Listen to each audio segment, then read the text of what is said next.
Hi friends, എല്ലാവർക്കും ചാനലിലേക്ക് സ്വാഗതം. നമ്മൾ ഇന്ന് കാണാൻ പോകുന്നത് 2024 റിലീസായിരിക്കുന്ന സ്റ്റാർ എന്ന തമിഴ് മൂവിയാണ്. സിനിമാ നടനാകാൻ മോഹിക്കുന്ന കല എന്ന ചെറുപ്പക്കാരന്റെ കഥയാണിത്. നിരന്തരമായ പരിശ്രമങ്ങൾക്കൊടുവിൽ അഭിനയിക്കാൻ അവസരം ലഭിക്കുമ്പോഴാണ് അവന്റെ ജീവിതം കീഴ്മേൽ മറിയുന്ന ഒരു അപകടം ഉണ്ടാകുന്നത്. അത് അവന്റെ ലക്ഷ്യത്തെ എങ്ങനെ ബാധിച്ചുവെന്നും ലക്ഷ്യം നേടാൻ അവന് സാധിച്ചു എന്നുമാണ് ഈ മൂവി പറയുന്നത്. അപ്പോൾ നമുക്ക് കൂടുതൽ ആഘടിപ്പിക്കാതെ നേരെ മൂവിയിലേക്ക് പോകാം. മൂവിയുടെ തുടക്കത്തിൽ കുട്ടിയായ കലയെ അവന്റെ അച്ഛൻ പാണ്ഡ്യൻ മഹാകവി ഭാരതിയാറായി ഒരുക്കുന്നതാണ് കാണിക്കുന്നത്. ഒരുക്കി കഴിഞ്ഞ് നോക്കുമ്പോഴാണ് കലയ്ക്ക് വെക്കേണ്ട വെപ്പും വീശ കാണാനില്ലെന്ന് മനസ്സിലാകുന്നത്. വീട് മുഴുവൻ തപ്പിയിട്ടും അവർക്കത് കിട്ടുന്നില്ല. ഈ സമയം ഭാര്യ കമല കൺമഷി വെച്ച് മീശ വരച്ചു കൊടുക്കാമെന്ന് പറയുമ്പോൾ പാണ്ഡ്യൻ അവളെ തടയുന്നു. മീശയില്ലാതെ എങ്ങനെ കോമ്പറ്റീഷനിൽ പങ്കെടുക്കുമെന്നോർത്ത് കലയാകെ വിഷമിക്കുന്നു. അപ്പോഴാണ് അച്ഛൻ അവനൊരു കാര്യം പറഞ്ഞു കൊടുക്കുന്നത്. ഒരു യഥാർത്ഥ അഭിനേതാവിന് തന്റെ കഴിവ് കൊണ്ട് എന്തും കാണികളിൽ നിന്നും മറച്ചു വെക്കാൻ കഴിയും. അതുപോലെ നീയും അഭിനയ മികവ് കൊണ്ട് മീശയില്ലെന്ന കുറവ് ആളുകളിൽ നിന്നും മറച്ചു പിടിക്കണമെന്ന് അച്ഛൻ അവനോട് പറയുന്നു.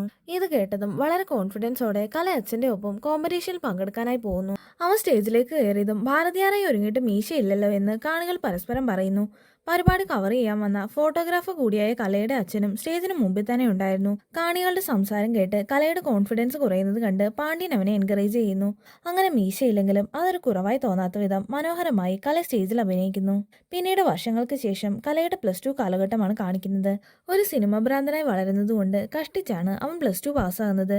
ശേഷം ഇഷ്ടമില്ലാഞ്ഞിട്ടും അമ്മയുടെ നിർബന്ധത്തിന് വഴങ്ങി അവനെ എഞ്ചിനീയറിംഗ് കോളേജിൽ ചേർക്കുന്നു. കോളേജിൽ ചേർന്നിട്ടും അവന്റെ സ്വഭാവത്തിന് മാറ്റമൊന്നും ഉണ്ടാകുന്നില്ല.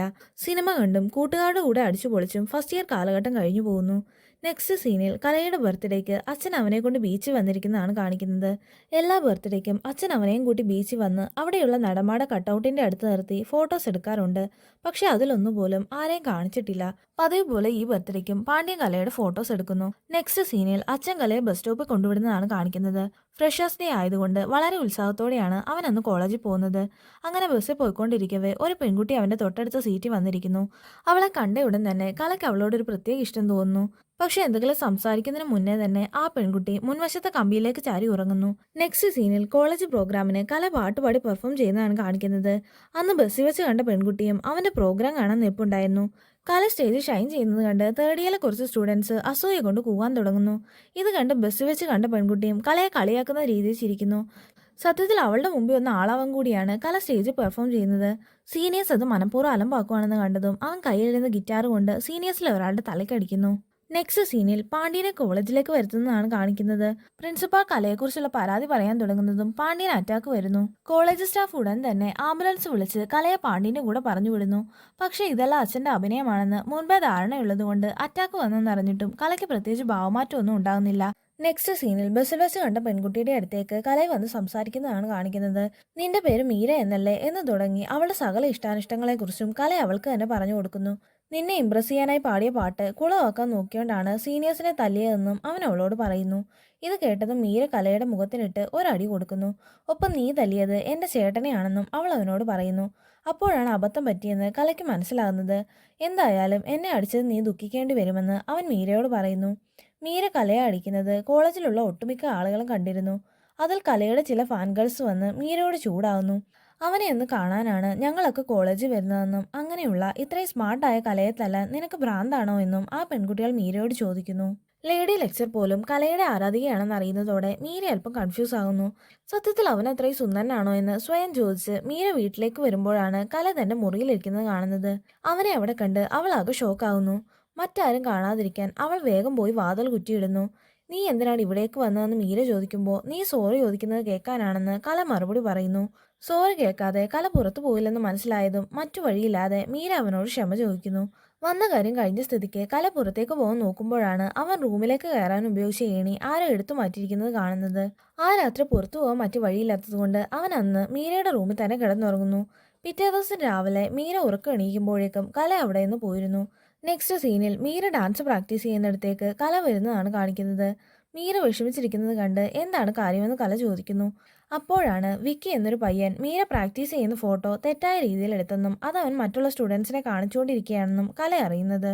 കല ഉടൻ തന്നെ അവിടേക്ക് പോയി വിക്കിയെ പിടിച്ചടിക്കുന്നു. ഒടുവിൽ കാര്യങ്ങൾ അറിഞ്ഞ് പ്രിൻസിപ്പാൾ എല്ലാവരെയും വിളിച്ച് വഴക്ക് പറയുന്നു. ഗേൾസിന്റെ ഡ്രസ്സിംഗ് സ്റ്റൈൽ കൊണ്ടാണ് ഇങ്ങനത്തെ പ്രശ്നങ്ങളൊക്കെ ഉണ്ടാകുന്നതെന്ന് പ്രിൻസിപ്പാൾ അവരോട് പറയുന്നു. അതുകൊണ്ട് ഇത്തവണ ഗേൾസിന്റെ ഡാൻസ് പ്രോഗ്രാംസ് ഒന്നും ഉണ്ടായിരിക്കില്ലെന്നും പ്രിൻസിപ്പാൾ അനൗൺസ് ചെയ്യുന്നു. ഫോട്ടോ എടുത്തതും തല്ലുണ്ടാക്കിയതെല്ലാം ബോയ്സ് ആണെങ്കിലും അതിന്റെ ശിക്ഷ അനുഭവിക്കേണ്ടി വരുന്നത് പെൺകുട്ടികളാണല്ലേ എന്ന് മീര കലയോട് ചോദിക്കുന്നു. നെക്സ്റ്റ് സീനിൽ ഇക്കാര്യങ്ങളൊക്കെ ആലോചിച്ച് ഒറ്റയ്ക്കിരിക്കുന്ന കലയുടെ അടുത്തേക്ക് അച്ഛൻ വന്ന് സംസാരിക്കുന്നതാണ് കാണിക്കുന്നത്. പെട്ടെന്നുള്ള ദേഷ്യത്തിൽ നീ ഒരാളെ അടിച്ച് അവനെ നിന്നെ തിരിച്ചടിച്ച് നിന്റെ മുഖത്തിന് എന്തെങ്കിലും സംഭവിച്ചിരുന്നെങ്കിൽ നിനക്ക് പിന്നീട് സിനിമയിൽ അഭിനയിക്കാൻ കഴിയുമോ എന്ന് അച്ഛൻ അവനോട് ചോദിക്കുന്നു. സമൂഹത്തിൽ മാറ്റം കൊണ്ടുവരാൻ ഒരു നല്ല കലാസൃഷ്ടിക്ക് കഴിയും. അതുകൊണ്ട് നീ പറയാൻ ആഗ്രഹിക്കുന്ന കാര്യങ്ങൾ ശരിയായ സമയത്ത് കലയിലൂടെ പ്രസന്റ് ചെയ്യാൻ അച്ഛൻ അവനെ ഉപദേശിക്കുന്നു. നെക്സ്റ്റ് സീനിൽ കലയുടെ കോളേജിലെ പ്രോഗ്രാമാണ് കാണിക്കുന്നത്. ഗേൾസ് എല്ലാവരും വളരെ നിരാശയോടെയാണ് പ്രോഗ്രാം കാണാനിരിക്കുന്നത്. പക്ഷേ ഈ സമയത്താണ് എല്ലാവരെയും അമ്പരപ്പിച്ചുകൊണ്ട് പെൺവേഷം കെട്ടി കല സ്റ്റേജിലേക്ക് വരുന്നത്. പെൺപിള്ളേര് ഡാൻസ് കളിക്കാൻ പാടില്ലെന്ന് പറഞ്ഞ പ്രിൻസിപ്പാളിന്റെ മുമ്പ് വെച്ച് തന്നെ കല പെൺവേഷം കെട്ടി ഡാൻസ് കളിക്കുന്നു. പ്രോഗ്രാം കാണാനിരിക്കുന്ന പെൺകുട്ടികളും അവിടെ ഇരുന്ന് തന്നെ ഡാൻസ് കളിക്കാൻ തുടങ്ങുന്നു. ഡാൻസിന്റെ അവസാനം കല അവനിട്ടിരുന്ന ബ്രാ ഊരി കാണികൾക്ക് നേരെ വലിച്ചെറിയുന്നു. ശേഷം അവൻ മൈക്കിലൂടെ ചില കാര്യങ്ങൾ പറഞ്ഞു തുടങ്ങുന്നു. ഏതൊരു പുരുഷന്റെയും വിജയത്തിന് പിന്നിൽ ഒരു പെണ്ണുണ്ടാകും എന്ന് പറയുന്നത് പോലെ ഏതൊരു പെണ്ണിന്റെ തോൽവിക്ക് പിന്നിലും ഒരു പുരുഷൻ ഉണ്ടാകാറുണ്ട്. സ്ത്രീകൾ ഇത് ചെയ്യണം ഇത് ചെയ്യണ്ട എന്ന് പറയാൻ അവരുടെ അച്ഛന് പോലും അവകാശമില്ല. നിങ്ങൾ നടക്കാൻ തുടങ്ങുന്നത് വരെ സമൂഹം നിങ്ങളെ പിന്നോട്ട് വലിക്കും. അപ്പോൾ നിങ്ങൾ ഒരു ചിറക് വെച്ച് മുകളിലേക്ക് പറന്നു വരിക. ഇതും പറഞ്ഞ് നിങ്ങൾ പറക്കാൻ റെഡിയാണോ എന്ന് അവൻ മുന്നിലിരിക്കുന്ന ഗേൾസിനോട് ചോദിക്കുന്നു. അതെ എന്ന് അവരെ ചിലർ വിളിച്ചു പറയുമ്പോൾ അങ്ങനെയെങ്കിൽ ധൈര്യമായി സ്റ്റേജിലേക്ക് കയറി വരാൻ കല അവരോട് പറയുന്നു. അങ്ങനെ ഗേൾസ് എല്ലാം സ്റ്റേജിലേക്ക് കയറി കലയോടൊപ്പം ഡാൻസ് കളിക്കാൻ തുടങ്ങുന്നു. അപ്പോഴാണ് മീരി അവന്റെ അടുത്തേക്ക് വരുന്നത്. മുൻപ് പല പെൺകുട്ടികളും നിന്നെ കാണാൻ സുന്ദരനാണെന്ന് പറഞ്ഞിട്ടുണ്ടെങ്കിലും എനിക്ക് അങ്ങനെ തോന്നിയിട്ടില്ലെന്നും പക്ഷെ ഇപ്പോൾ നിന്നെ കാണാൻ സുന്ദരനായിട്ട് തോന്നുന്നെന്നും അവൾ അവനോട് പറയുന്നു. ഇത് കേട്ട് കല മീരയെ നോക്കി നാണിച്ചു ചിരിക്കുന്നു. നെക്സ്റ്റ് സീനിൽ കലയും കൂട്ടുകാരനും കൂടെ സിനിമ കണ്ട് പുറത്തേക്ക് ഇറങ്ങുന്നതാണ് കാണിക്കുന്നത്. അപ്പോഴാണ് ആ സിനിമയിൽ അഭിനയിച്ച ഒരു ന്യൂ ഫേസ് കൊമേഡിയൻ പലർക്കും ഓട്ടോഗ്രാഫ് കൊടുത്തിട്ട് പുറത്തേക്ക് ഇറങ്ങുന്നത് കാണുന്നത്. ഉടൻ തന്നെ കലയും ഫ്രണ്ടും കൂടെ ആ കൊമേഡിയനെ ഫോളോ ചെയ്തു പോകുന്നു. കല അവന്റെ സിനിമാ മോഹത്തെക്കുറിച്ച് പറഞ്ഞത് കേട്ട് ആ കൊമേഡിയൻ ആക്ടർ അവനെ ഹെൽപ്പ് ചെയ്യാമെന്ന് സമ്മതിക്കുന്നു. അയാൾ അവന് തനിക്ക് പരിചയമുള്ള ശിവശങ്കർ എന്ന ഡയറക്ടറിന്റെ നമ്പർ കൊടുക്കുന്നു. എന്റെ പേര് പറഞ്ഞാൽ ശിവശങ്കർ എന്തെങ്കിലും ഹെൽപ്പ് ചെയ്യുമെന്ന് കൊമേഡിയൻ അവനോട് പറയുന്നു. ഇത് കേട്ട് കല ശിവശങ്കറിന്റെ അടുത്ത് ഓഡീഷന് പോകുന്നു. ഡയറക്ടറിന് കലയെ ഇഷ്ടപ്പെട്ടെന്നും കൂടുതൽ കാര്യങ്ങൾ സംസാരിക്കാൻ നാളെ രാവിലെ അദ്ദേഹം കോൾ ചെയ്യുമെന്നും ഡയറക്ടറിന്റെ സഹായി കലയോട് പറയുന്നു. പാണ്ഡ്യന്റെ ഫ്രണ്ട് ബായുടെ കടയിലെ നമ്പറാണ് കല ഡയറക്ടറിന് കൊടുത്തിരുന്നത്. അതുകൊണ്ട് പിറ്റേ ദിവസം അതിരാവിലെ മുതൽ പാതിരാ വരെ അവൻ ആ ഫോണിന്റെ അരികിൽ തന്നെ ഇരിക്കുന്നു. പക്ഷെ ആരും അവനെ കോൾ ചെയ്യുന്നില്ല. കല ആ ഫോണിന്റെ അടുത്ത് തന്നെ ഇരിക്കുന്നത് കണ്ട് അങ്ങനെയാണെങ്കിൽ ഞങ്ങളുടെ വീട്ടിലേക്ക് കൂടി ഒരു ഫോൺ കണക്ഷൻ ശരിയാക്കണേ എന്ന് പാണ്ഡ്യൻ ബായിയോട് പറയുന്നു. നെക്സ്റ്റ് സീനിൽ കലയും മീരയും കൂടെ രാത്രി ആളൊഴിഞ്ഞ ഒരു പാർക്കിൽ ഇരിക്കുന്നതാണ് കാണിക്കുന്നത്. ബൈക്കിൽ ഇന്ത്യ മുഴുവൻ സഞ്ചരിക്കണമെന്നാണ് തന്റെ വലിയ ആഗ്രഹമെന്ന് മീര അവനോട് പറയുന്നു. ഇത് കേട്ടതും ആരുടെ കൂടെയാണെന്ന് കല തിരിച്ചു ചോദിക്കുന്നു. അതിന് മീര അവനെ തമാശയ്ക്ക് തല്ലാൻ തുടങ്ങുന്നു. ഈ സമയത്താണ് മീരയുടെ ചേട്ടനും കൂട്ടുകാരും കലയെ അടിക്കാൻ അവിടേക്ക് വരുന്നത്. മീര അവളുടെ ചേട്ടനെ കൺവിൻസ് ചെയ്യാൻ ശ്രമിക്കുന്നെങ്കിലും അതൊന്നും വകവയ്ക്കാതെ അവന്റെ കൂട്ടുകാർ കലയെ ആക്രമിക്കുന്നു. ഫേസിൽ അടി കിട്ടാതിരിക്കാൻ ഹെൽമെറ്റ് വെച്ചാണ് കല അവരെയെല്ലാം തിരിച്ചടിക്കുന്നത്. പക്ഷെ അല്പം കഴിഞ്ഞതും അവരെ രണ്ടുപേര് കൂടി കലയുടെ ഹെൽമെറ്റ് എടുത്തു മാറ്റുന്നു. അതോടെ മുഖത്തടി കിട്ടാതിരിക്കാനായി കല കൈകൊണ്ട് മുഖം മറച്ചു പിടിക്കുന്നു. ഈ തക്കത്തിന് മറ്റുള്ളവർ കലയെ ചവിട്ടുകയും ഉപദ്രവിക്കുകയും ചെയ്യുന്നു. നെക്സ്റ്റ് സീനിൽ മീര കലയെ കാണാൻ അവന്റെ വീട്ടിൽ വരുന്നതാണ് കാണിക്കുന്നത്. മുഖത്ത് പാട് വീഴാതിരിക്കാനാണ് അവരുടെ അടി മൊത്തം കൊള്ളേണ്ടി വന്നതെന്ന് കല മീരയോട് പറയുന്നു. കലയെപ്പോലെ പാഷനേറ്റ് ആയ ചെറുപ്പക്കാർ വിരളമാണെന്നും അതുകൊണ്ട് നീ ഉറപ്പായും ഒരു ദിവസം സിനിമാ നടനാകുമെന്നും മീര അവനോട് പറയുന്നു. അങ്ങനെ ഞാൻ ഹീറോ ആയാൽ അതിനുശേഷം നീ എന്റെ ഹീറോയിൻ ആകുമോ എന്ന് കല അവളോട് ചോദിക്കുന്നു. അതേ എന്ന അർത്ഥത്തിൽ മീര തലയാട്ടുമ്പോൾ കല അവളുടെ നെറുകയിൽ ഉമ്മ വയ്ക്കുന്നു. ശേഷം മുംബൈയിലെ ഫേമസ് ആക്ടിംഗ് കോച്ചായ സണ്ണി വർമ്മയുടെ വർക്ക്ഷോപ്പിലെ ഓഡീഷനിലേക്ക് കലയ്ക്ക് അവസരം ലഭിക്കുന്നതാണ് കാണിക്കുന്നത്. അന്ന് രാത്രി കഴിക്കാനിരിക്കുമ്പോൾ അച്ഛൻ വന്ന് ഇതാ നീ ചോദിച്ച പൈസ എന്ന് പറഞ്ഞ് 5000 രൂപ അവന് കൊടുക്കുന്നു. മുംബൈക്ക് പോകാൻ 5000 രൂപ മതിയാവില്ലെന്നും തനിക്ക് 20,000 രൂപയാണ് വേണ്ടതെന്നും കല അച്ഛനോട് പറയുന്നു. ഇത് കേട്ടതും അപ്പോൾ നീ ക്യാമ്പസ് ഇന്റർവ്യൂവിന് പോകാതെ മുംബൈക്ക് പോവാണോ എന്ന് അമ്മ അവനോട് ചോദിക്കുന്നു. ഓരോ തവണ നെഞ്ചുവേദന വരുമ്പോഴും അതൊന്നും സാരമാക്കാതെയാണ് നിന്റെ അച്ഛൻ പോയി പണിയെടുക്കുന്നതെന്നും അങ്ങനെ കൊണ്ടുവന്ന പണം പോലും നിനക്ക് നിസ്സാരമായി പോയോ എന്ന് അമ്മ അവനോട് ചോദിക്കുന്നു. ഈ വീട്ടിലെ കഷ്ടപ്പാടും ബുദ്ധിമുട്ടും ഒക്കെ കണ്ടിട്ടും നിനക്കിനിയും മുംബൈക്ക് പോകാനാണ് ആഗ്രഹമെങ്കിൽ പോയിട്ട് വരാൻ പറഞ്ഞ് അമ്മ സ്വന്തം താലിമാല അവന് മുന്നിലേക്ക് എറിഞ്ഞു കൊടുക്കുന്നു. നെക്സ്റ്റ് സീനിൽ കല ക്യാമ്പസ് ഇന്റർവ്യൂവിൽ പങ്കെടുക്കുന്നതാണ് കാണിക്കുന്നത്. ഇന്റർവ്യൂ ബോർഡിന്റെ ചോദ്യങ്ങൾക്കൊന്നും ഉത്തരം പറയാതിരിക്കുന്ന കലയോട് എന്തിനാണ് താല്പര്യമില്ലാതെ ഇവിടേക്ക് വന്നതെന്ന് ഇന്റർവ്യൂവർ ചോദിക്കുന്നു. എന്നാൽ അതിന് മറുപടി പറയാതെ ചെറുപ്പത്തിൽ സാറിന് ആരാകാനായിരുന്നു ആഗ്രഹമെന്ന് കല തിരിച്ചു ചോദിക്കുന്നു. ഇത് കേട്ട് നീ എന്താണ് പറഞ്ഞു വരുന്നതെന്ന് ഇന്റർവ്യൂവർ അവനോട് ചോദിക്കുന്നു. 6 വയസ്സ് മുതൽ നടനാകണമെന്ന തന്റെ ആഗ്രഹത്തെക്കുറിച്ചും അവസാനം തലേന്ന് രാത്രി അമ്മ പറഞ്ഞ കാര്യങ്ങൾ ഉൾപ്പെടെയും കല അയാളോട് പറയുന്നു. ആഗ്രഹിച്ച കരിയർ നേടിയെടുക്കാൻ കഴിയാതെ മറ്റുള്ളവർക്ക് വേണ്ടി സ്വപ്നങ്ങൾ ഉപേക്ഷിച്ച് ഒടുവിൽ എന്തെങ്കിലും ജോലി ചെയ്ത് സന്തോഷം അഭിനയിച്ച് നടക്കുന്നവരെ പോലെ ഒരിക്കൽ തനിക്കും കഴിയുമായിരിക്കുമെന്നും അവൻ അവരോട് പറയുന്നു. അതിനുശേഷം അടുത്തുള്ളൊരു കടയിലിരുന്ന് കല ചായ കുടിക്കുമ്പോഴാണ് നേരത്തെ ഇന്റർവ്യൂ ചെയ്തയാളും അവിടേക്ക് വരുന്നത്. നേരത്തെ നീ പറഞ്ഞ പോലെ തനിക്ക് ഒരു സ്വപ്നം ഉണ്ടായിരുന്നെന്നും അയാൾ അവനോട് പറയുന്നു.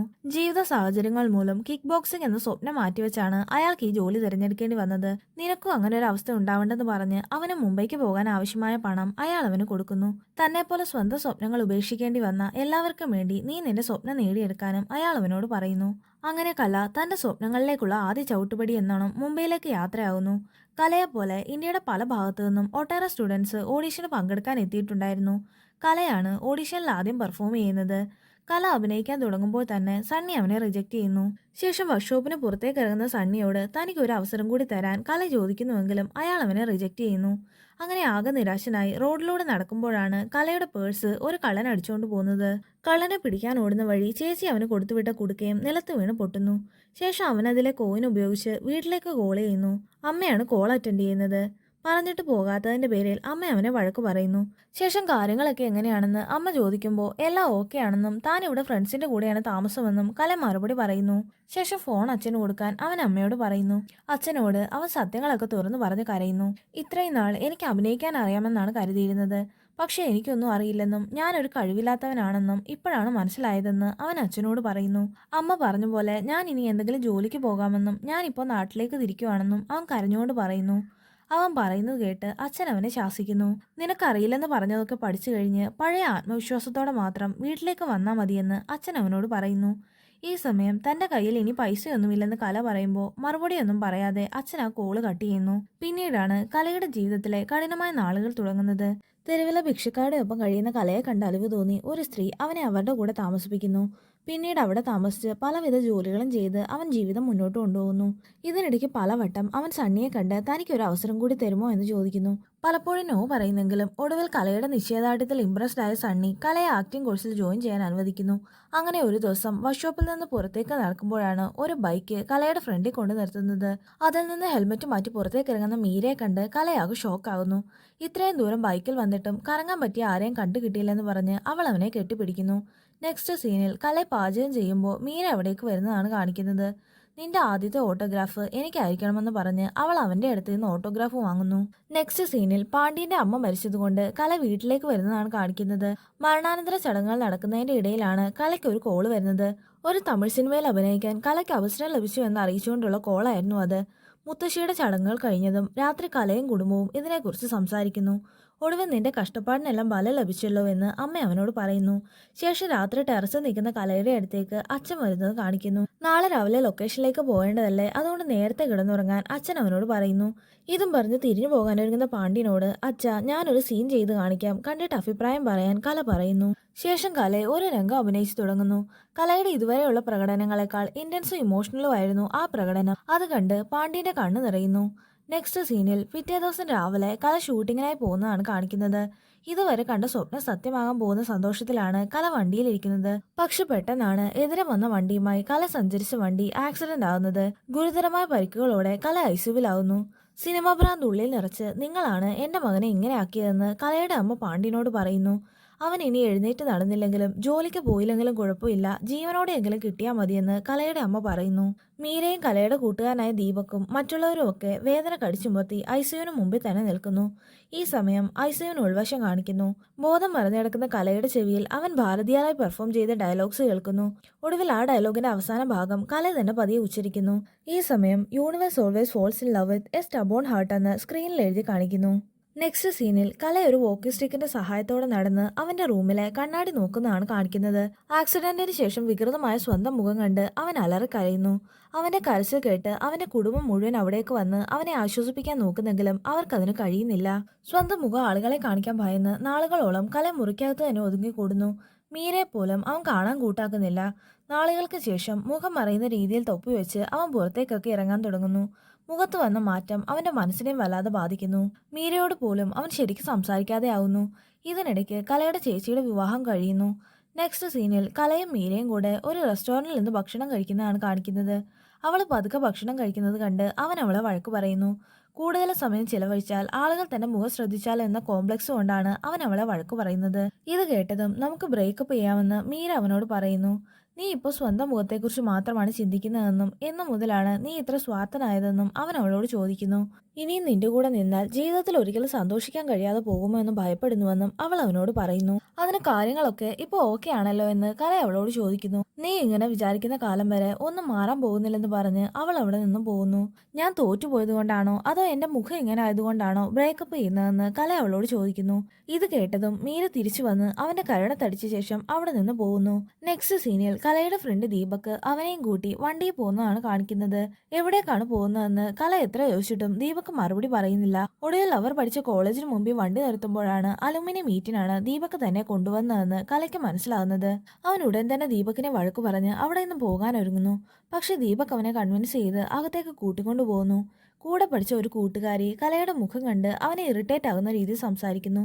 എന്നാൽ അവൾക്ക് തക്കതായ മറുപടി കൊടുത്ത് വീട്ടിലേക്ക് തന്നെ പോകാമെന്ന് കരുതി പുറത്തേക്ക് ഇറങ്ങുമ്പോഴാണ് കലയുടെ ഫോണിലേക്ക് ഒരു മെസ്സേജ് വരുന്നത്. ഓഡിറ്റോറിയത്തിൽ വെച്ച് കാണാമെന്ന് പറഞ്ഞുള്ള മീരയുടെ മെസ്സേജ് ആയിരുന്നു അത്. ആ മെസ്സേജ് കണ്ട് ഇനി അവളെ കാണാൻ പോകണ്ടെന്ന് പറഞ്ഞ് ദീപക് അവനെ വിലക്കുന്നു. പക്ഷെ അത് വകവയ്ക്കാതെ കല ഓഡിറ്റോറിയത്തിലേക്ക് പോകുന്നു. പക്ഷെ മീരയ്ക്ക് പകരം മറ്റൊരു പെണ്ണായിരുന്നു അവിടെ ഉണ്ടായിരുന്നത്. കല മീര എവിടെയെന്ന് ചുറ്റും നോക്കുന്നത് കണ്ട് മീര നാട്ടിലില്ലെന്നും അതറിയാവുന്നത് കൊണ്ടാണ് അങ്ങനൊരു മെസ്സേജ് അയച്ചതെന്നും ആ പെൺകുട്ടി അവനോട് പറയുന്നു. നീ ആരാണെന്ന് കല ചോദിക്കുന്നത് കേട്ട് ഈ 4 വർഷത്തിൽ ഒരിക്കൽ പോലും നീ എന്നെ കണ്ടിട്ടില്ലേ എന്ന് അവൾ തിരിച്ചു ചോദിക്കുന്നു. കൂടുതൽ സംസാരിക്കാൻ താല്പര്യമില്ലാതെ കല പുറത്തേക്ക് പോകാൻ നോക്കുമ്പോഴാണ് ഓഡിറ്റോറിയത്തിന്റെ വാതില് പുറത്തുനിന്ന് പൂട്ടിയിരിക്കുകയാണെന്ന് മനസ്സിലാകുന്നത്. ഒടുവിൽ മറ്റു വഴിയില്ലാതെ കല ആ പെൺകുട്ടിയോട് സംസാരിക്കാൻ തയ്യാറാകുന്നു. നീ കണ്ണടച്ചാൽ ഞാൻ സത്യങ്ങളെല്ലാം പറയാമെന്ന് അവൾ അവനോട് പറയുന്നു. അങ്ങനെ അവൻ കണ്ണടച്ചിരിക്കുന്ന നേരം ഒരു സമ്മാനപ്പൊതി അടുത്ത് വെച്ച് അവൾ അവിടെ നിന്നും പോകുന്നു. ആ ഗിഫ്റ്റിന്റെ പുറത്ത് ഐ ലവ് യു എന്ന് എഴുതിയിട്ടുണ്ടായിരുന്നു. തുറന്നു നോക്കുമ്പോൾ കല പണ്ട് പെൺവേഷം കെട്ടി ഡാൻസ് ചെയ്തപ്പോൾ വലിച്ചെറിഞ്ഞ ബ്രായായിരുന്നു അതിലുണ്ടായിരുന്നത്. നെക്സ്റ്റ് സീനിൽ ഒരു ബീച്ചിലിരുന്ന് മഴ നനയുന്ന കലയുടെ അടുത്തേക്ക് ഓഡിറ്റോറിയത്തിൽ വെച്ച് അവനെ ഇഷ്ടമാണെന്ന് പറഞ്ഞ സുരഭി കുടയുമായി വരുന്നതാണ് കാണിക്കുന്നത്. കുഞ്ഞുനാൾ മഴ നനയുമ്പോഴൊക്കെ അമ്മ കുടയുമായി വന്ന് തന്നെ അകത്ത് കയറ്റുമെന്നും അതുകൊണ്ട് അപ്പോഴൊക്കെ തനിക്ക് അമ്മയോട് ദേഷ്യം തോന്നുമെന്നും സുരഭി അവനോട് പറയുന്നു. പക്ഷെ പിന്നീട് വലുതായപ്പോഴാണ് അമ്മ അങ്ങനെ ചെയ്തതിന് പിന്നിലെ സ്നേഹം അവൾക്ക് മനസ്സിലായത്. എന്റെ അമ്മ സ്നേഹിച്ചതുപോലെ എനിക്ക് നിന്നെ സ്നേഹിക്കണമെന്ന് സുരഭി കലയോട് പറയുന്നു. ഇത് കേട്ടതും കല അവളോട് ദേഷ്യപ്പെട്ട് അവളെ നിന്ന് എണീറ്റ് പോകുന്നു. പ്രേമിക്കാൻ പറ്റിയ അവസ്ഥയിലല്ല താനിപ്പോൾ ഉള്ളതെന്നും സ്വപ്നങ്ങളെല്ലാം നഷ്ടപ്പെട്ട് ജീവിക്കണോ മരിക്കണോ എന്ന് ആലോചിക്കുന്ന തന്റെ അവസ്ഥ നിനക്ക് മനസ്സിലാവില്ലെന്നും കല അവളോട് പറയുന്നു. പക്ഷെ ആരൊക്കെ വലിച്ചിടാൻ നോക്കിയാലും നമ്മൾ മുന്നോട്ട് നടക്കണമെന്നും ചിറക് വിരിച്ച് ആകാശത്തേക്ക് പറന്നു വരണമെന്നും സുരഭി അവന് പറഞ്ഞു കൊടുക്കുന്നു. പെൺവേഷം കെട്ടി സ്റ്റേജിൽ പെർഫോം ചെയ്തപ്പോൾ കല കോളേജിലെ പെൺകുട്ടികളോട് പറഞ്ഞ സെയിം ഡയലോഗാണ് അവൾ അവനോടും പറയുന്നത്. അന്ന് സ്റ്റേജിൽ വെച്ച് സദസ്സിലിരിക്കുന്ന പെൺകുട്ടികളെ നോക്കി കല ഈ ഡയലോഗ് പറയുമ്പോൾ ഇന്നത്തെ കലയുടെ അതേ മാനസികാവസ്ഥയിലായിരുന്നു അന്ന് സുരഭി ഉണ്ടായിരുന്നത്. അമ്മ മരിച്ച് ദിവസം അച്ഛന്റെ ഉപദ്രവങ്ങൾ ഏറ്റുവാങ്ങി ഇനി ജീവിക്കണോ മരിക്കണോ എന്ന് ചിന്തിച്ചിരുന്നപ്പോഴാണ് കലയുടെ വാക്കുകൾ സുരഭി കേൾക്കുന്നത്. ആ വാക്കുകളുടെ ഇൻസ്പിറേഷനിലാണ് അവൾ അച്ഛനെ വിട്ട് മുത്തശ്ശിയുടെ കൂടെ താമസം മാറുകയും ജോലി നേടി സ്വന്തം കാലിൽ നിൽക്കുകയും ചെയ്തത്. നമ്മളെ എല്ലാവരെയും എപ്പോഴും എന്തെങ്കിലുമൊക്കെ പിന്നോട്ട് വലിച്ചുകൊണ്ടേയിരിക്കും. അതിനെയൊക്കെ തട്ടിമാറ്റി നമ്മൾ വേണം മുന്നോട്ട് പോകാനെന്ന് പറഞ്ഞ് സുരഭി അവന്റെ തലയിലെ തൊപ്പി ഊരി മാറ്റുന്നു. ഈ സംഭവത്തിന് ശേഷം കല അവന്റെ കോൺഫിഡൻസ് വീണ്ടെടുത്ത് വീണ്ടും സിനിമയിൽ അഭിനയിക്കാനായി ട്രൈ ചെയ്യുന്നു. മുഖത്ത് പാടുള്ളത് കൊണ്ട് അതിനനുസരിച്ചുള്ള ചെറിയ റോളാണ് അവന് കിട്ടുന്നത്. അതിൽ നിന്ന് കിട്ടിയ കാശുകൊണ്ട് അവൻ അമ്മയ്ക്കൊരു സാരിയും വാങ്ങിച്ചു കൊടുക്കുന്നു. ശേഷം ആ സിനിമ തിയേറ്ററിൽ പോയി കാണാനായി സുരഭിയും കൂട്ടി പോകാൻ കല അവളുടെ വീട്ടിലേക്ക് പോകുന്നു. കലയുടെ മുഖത്തെ വെട്ടുപാട് കണ്ട് സുരഭിയുടെ മുത്തശ്ശി അവനൊരു കലിപ്പനാണെന്ന് തെറ്റിദ്ധരിക്കുന്നു. ഒടുവിൽ അവന്റെ സ്വഭാവം നല്ലതാണെന്ന് ബോധ്യപ്പെട്ട ശേഷമാണ് മുത്തശ്ശി സുരഭിയെ അവന്റെ കൂടെ പറഞ്ഞയക്കുന്നത്. തിയേറ്ററിൽ വെച്ച് കലയെ സ്ക്രീനിൽ കണ്ട സമയം സുരഭി കൈകൊട്ടി വിസിലടിക്കുന്നു. ഇത് ശല്യമായി മാറിയ അടുത്ത സീറ്റിലുള്ളവർ സുരഭിയുമായി വഴക്കാവുകയും ഒടുവിൽ സെക്യൂരിറ്റി അവരെ പുറത്താക്കുകയും ചെയ്യുന്നു. ഈ സമയത്താണ് സുഖമില്ലെന്ന് പറഞ്ഞ് സുരഭിയുടെ അച്ഛൻ അവളെ കോൾ ചെയ്യുന്നത്. കഥക് തുറന്നതും സുരഭിയുടെ കൂടെ കലയും കണ്ട് അവളുടെ അച്ഛന്റെ മുഖം മാറുന്നു. സുഖമില്ലെന്ന് കള്ളം പറഞ്ഞത് എന്തിനാണെന്ന് സുരഭി ചോദിക്കുമ്പോൾ അങ്ങനെ പറഞ്ഞാലല്ല നീ വരുള്ളൂ എന്ന് അവളുടെ അച്ഛൻ മറുപടി പറയുന്നു. സുരഭി മാത്രം അകത്തേക്ക് കയറി വരാൻ അച്ഛൻ അവളോട് പറയുന്നു. ശേഷം ആ വാഷിംഗ് മെഷീൻ എന്തോ കംപ്ലൈന്റ് ഉണ്ട്, നീ അതൊന്ന് നോക്കിയെന്ന് അച്ഛൻ അവളോട് പറയുന്നു. അവൾ അത് പരിശോധിക്കുന്നതിന്റെ ഇടയിൽ കലയുടെ കൂടെ കറങ്ങി നടക്കുന്നതിന് അച്ഛൻ അവളെ വഴക്കു പറയുന്നു. അങ്ങോട്ടും ഇങ്ങോട്ടും ഒന്നും രണ്ടും പറഞ്ഞ് അച്ഛൻ അവളെ തല്ലാൻ കൈ ഓങ്ങുമ്പോൾ കല അയാളെ തടയുന്നു. അവളുടെ അച്ഛന്റെ മുമ്പിൽ വെച്ച് തന്നെ അവൻ അവളെ ഇഷ്ടമാണെന്ന രീതിയിൽ സംസാരിക്കുന്നു. അയാൾ ഇതൊക്കെ കേട്ട് പിടിവിട്ട് മാറാനാകാതെ അങ്ങനെ തന്നെ നിൽക്കുന്നു. നെക്സ്റ്റ് സീനിൽ കല സുരഭിക്ക് അവളുടെ മുഖത്തിനിണങ്ങുന്ന ജിമിക്ക് കമ്മ വാങ്ങിച്ചു കൊടുക്കുന്നതാണ് കാണിക്കുന്നത്. കടയിൽ നിന്ന് പുറത്തേക്ക് ഇറങ്ങുമ്പോഴാണ് മീര അവളുടെ മാരേജ് ഇൻവിറ്റേഷൻ കലയ്ക്ക് മെസ്സേജ് അയക്കുന്നത്. കല്യാണത്തിന് പോകുന്നില്ലെന്ന് കല പറയുന്നെങ്കിലും സുരഭി അവനെ നിർബന്ധിച്ച് മീരയുടെ കല്യാണത്തിന് കൊണ്ടുപോകുന്നു. കലയും സുരഭി ഒരുമിച്ച് കാണുമ്പോൾ തന്നെ അവർ തമ്മിൽ ഇഷ്ടത്തിലാണെന്ന് മീരയ്ക്ക് മനസ്സിലാകുന്നു. സ്റ്റേജിൽ കയറി മീരയ്ക്ക് ചെറുക്കന് ആശംസകൾ അറിയിച്ച് കലയും സുരഭിയും താഴേക്ക് ഇറങ്ങുമ്പോൾ മീര സുരഭിയെ പിറകിന്ന് വിളിക്കുന്നു. മീര സുരഭിയോട് താങ്ക് യു എന്ന് പറയുമ്പോൾ നന്ദി ഞാൻ നിനക്കാണ് പറയേണ്ടതെന്ന് സുരഭി മറുപടി പറയുന്നു.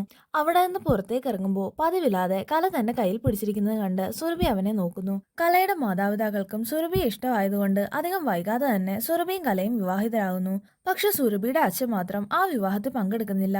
സുരഭിയുടെ ഓഫീസും കലയുടെ വീടും തമ്മിൽ ഒരുപാട് ദൂരം ഉള്ളതുകൊണ്ട് അവളുടെ ഓഫീസിനടുത്തേക്ക് അവർ രണ്ടുപേരും താമസം മാറുന്നു. അങ്ങനെ അവർ രണ്ടുപേരും ഒരുമിച്ച് സന്തോഷമായി ജീവിച്ചു തുടങ്ങുന്നു. അതിനിടയ്ക്ക് പാണ്ഡ്യന്റെ ഹാർട്ട് ഓപ്പറേഷൻ നടത്തുന്നതും കാണിക്കുന്നു. അങ്ങനെ ഇരിക്കെ ഒരു ദിവസം കല ഓഡിഷൻ അയച്ചു കൊടുക്കാനായി ബയോഡേറ്റ് തയ്യാറാക്കുമ്പോഴാണ് സുരഭിയുടെ അച്ഛൻ അവിടേക്ക് വരുന്നത്. സുരഭി എവിടെ പോയെന്ന് അയാൾ അവനോട് ചോദിക്കുന്നു. സുരഭി ജോലിക്ക് പോയെന്ന് കല മറുപടി പറയുമ്പോൾ അവൾ മാത്രമാണ് ജോലിക്ക് പോകുന്നതെന്ന് അയാൾ അവനോട് ചോദിക്കുന്നു. കഴിഞ്ഞ 3 മാസമായി അവൾ എന്റെ വീട്ടുവാടക അടച്ചിട്ടില്ലെന്നും അത് എത്രയും പെട്ടെന്ന് അടയ്ക്കാൻ പറയണമെന്നും പറഞ്ഞ് അയാൾ അവിടെ നിന്ന് പോകുന്നു. നെക്സ്റ്റ് സീനിൽ കല അവന്റെ പേരൻസിനെ കാണാൻ വന്നിരിക്കുന്നതാണ് കാണിക്കുന്നത്. സുരഭിയുടെ അച്ഛൻ വീട്ടിൽ വന്ന കാര്യമെല്ലാം അവൻ അമ്മയോട് പറയുന്നു. ശേഷം അമ്മയുടെ കയ്യിൽ പൈസ വല്ല ഇരിപ്പുണ്ടോ എന്ന് അവൻ ചോദിക്കുന്നു. അങ്ങനെ അമ്മ സ്വന്തം പേഴ്സിലും ഭർത്താവിന്റെ പേഴ്സിലും ഉണ്ടായിരുന്ന കാശെടുത്ത് കലയ്ക്ക് കൊടുക്കുന്നു. ഒപ്പം പാണ്ഡ്യന്റെ ഓപ്പറേഷന് വേണ്ടി പണം തന്നത് സുരഭിയാണെന്നും ഇക്കാര്യം ആരോടും പറയേണ്ടെന്ന് അവൾ പറഞ്ഞതാണെന്നും അമ്മ കലയോട് പറയുന്നു. മാത്രമല്ല സുരഭി ഒരു നല്ല കുട്ടിയാണെന്നും ഇപ്പോൾ തന്നെ അവൾ ഒരുപാട് കഷ്ടപ്പെടുന്നുണ്ടെന്നും അമ്മ അവനോട് പറയുന്നു. ഇതൊക്കെ കേട്ട് കലയുടെ ഉള്ളിൽ ഒരു കുറ്റബോധം തോന്നുന്നു. അന്ന് രാത്രി വീട്ടിൽ ചെല്ലുമ്പോൾ ഞാൻ ഇനി മുതൽ ഒരു ഓഫീസ് ജോലിക്ക് പോവുകയാണെന്ന് കല സുരഭിയോട് പറയുന്നു. എനിക്ക് വേണ്ടിയോ നമുക്ക് വേണ്ടിയോ ആണെങ്കിൽ നീ ഈ ജോലിക്ക് പോകണ്ടെന്ന് സുരഭി അവനോട് പറയുന്നു. എന്നാൽ എനിക്ക് വേണ്ടി തന്നെയാണ് ഞാൻ ഈ തീരുമാനം എടുത്തതെന്ന് കല പറയുമ്പോൾ സുരഭി അതിന് കൂട്ടുനിൽക്കുന്നു. പിന്നീടുള്ള ദിവസങ്ങളിൽ കല സന്തോഷത്തോടെ ജോലിക്ക് പോകുന്നതും വീട്ടിലെ സാമ്പത്തിക കാര്യങ്ങൾ നോക്കുന്നതും കാണിക്കുന്നു. ആത്മാർത്ഥതയോടെ ജോലി ചെയ്യുന്നതുകൊണ്ട് ആ വർഷത്തെ മികച്ച എംപ്ലോയിക്കുള്ള അവാർഡ് കലയ്ക്കാണ് കിട്ടുന്നത്. തനിക്ക് ഈ അവാർഡ് ലഭിച്ചതിൽ വളരെ സന്തോഷമുണ്ടെന്ന് അവൻ എല്ലാവരോടും പറയുന്നു. അവിടുന്ന് കല നേരെ പോകുന്നത് പാണ്ഡ്യന്റെ സുഹൃത്തായ ബായുടെ അടുത്തേക്കാണ്. എല്ലാവരുടെയും മുമ്പിൽ സന്തോഷം അഭിനയിച്ച് മടുത്തെന്നും ഇവിടെ വരുമ്പോൾ മാത്രമാണ് ഞാനായിട്ടിരിക്കുന്നതെന്നും കല ബായിയോട് പറയുന്നു. കലയുടെ വിഷമം മാറാനായി ബായി അവനെ ആശ്വസിപ്പിച്ച് വീട്ടിലേക്ക് പറഞ്ഞു വിടുന്നു. നെക്സ്റ്റ് സീനിൽ സുരഭിയും കലയും കൂടെ പുതിയൊരു വാടക വീട് നോക്കാൻ പോകുന്നതാണ് കാണിക്കുന്നത്. വാടക കുറച്ച് കൂടുതലാണെങ്കിലും പുതിയ വീടെടുത്താൽ എല്ലാവർക്കും ഒരുമിച്ച് താമസിക്കാമല്ലോ എന്ന് കരുതി സുരഭി വളരെ സന്തോഷത്തോടെയാണ് വീട് നോക്കുന്നത്. എന്നാൽ കലയുടെ മുഖം അപ്പോഴും വാടിയിരിക്കുകയാണ്. ഈ വീട് നമുക്ക് നോക്കിയാലോ എന്ന് സുരഭി ചോദിക്കുമ്പോൾ സാലറി കൂട്ടാൻ ഞാൻ ബോസിനോടൊന്ന് പറഞ്ഞു നോക്കട്ടെ എന്ന് കല മറുപടി പറയുന്നു. പിറ്റേ ദിവസം രാവിലെ കല ഓഫീസിലെത്തുമ്പോൾ അവിടെ എന്തോ ഷൂട്ടിംഗ് നടക്കുന്നതാണ് കാണുന്നത്. ഇന്നിവിടെ ഷൂട്ട് നടക്കുന്നതുകൊണ്ട് നമുക്ക് കാര്യമായ ജോലിയൊന്നും ഇല്ലെന്ന് കൂടെ വർക്ക് ചെയ്യുന്ന അശോക് കലയോട് പറയുന്നു. ശേഷം അന്ന് ഉച്ചയ്ക്ക് അവരെല്ലാവരും കൂടെ ഭക്ഷണം കഴിച്ചുകൊണ്ടിരിക്കുമ്പോൾ മാനേജർ അവിടേക്ക് വരുന്നു. ഷൂട്ടിങ്ങിന് അഭിനയിക്കാൻ അവർക്ക് ഒരാളെ കൂടി ആവശ്യമുണ്ടെന്നും തൽക്കാലം നീ അത് ചെയ്യാനും മാനേജർ കലയുടെ കൂടെ ഇരിക്കുന്ന അശോകനോട് പറയുന്നു. പക്ഷെ അശോകന് അഭിനയിക്കാൻ തീരെ താല്പര്യം ഉണ്ടായിരുന്നില്ല. അതുകൊണ്ട് എനിക്ക് പകരം അഭിനയിക്കാമോ എന്ന് അശോക് കലയോട് ചോദിക്കുന്നു. അല്പം ആലോചിച്ച ശേഷമാണ് കല അതിന് സമ്മതം പറയുന്നത്. ശേഷം ഇക്കാര്യം പറയാൻ അശോക് മാനേജറിന്റെ അടുത്തേക്ക് പോകുന്നു. പക്ഷെ അശോക് കലയോട് അഭിനയിക്കാൻ പറഞ്ഞതറിഞ്ഞ് മാനേജർ അവനെ വഴക്ക് പറയുന്നു. ഇതൊരു ബ്യൂട്ടി പ്രോഡക്റ്റിന്റെ ആടാണെന്നും കലയുടെ മുഖം വെച്ച് അവൻ എങ്ങനെയാണ് ഇതിൽ അഭിനയിക്കുന്നതെന്ന് ചോദിച്ച് മാനേജർ ചൂടാകുന്നു. ഇതേസമയം മാനേജർ പറഞ്ഞതെല്ലാം കേട്ടുകൊണ്ട് കല എവിടേക്ക് വരുന്നു. ഈ മുഖം വെച്ച് അഭിനയിച്ചാൽ എന്താണ് പ്രശ്നമെന്ന് കല മാനേജറിനോട് ചോദിക്കുന്നു. എന്റെ മുഖം വെച്ച് അഭിനയിക്കാൻ പാടില്ലെന്ന് ഡയറക്ടർ പറഞ്ഞുവെന്ന് ചോദിച്ച് കല ഡയറക്ടറിന്റെ അടുത്തേക്ക് പോകുന്നു.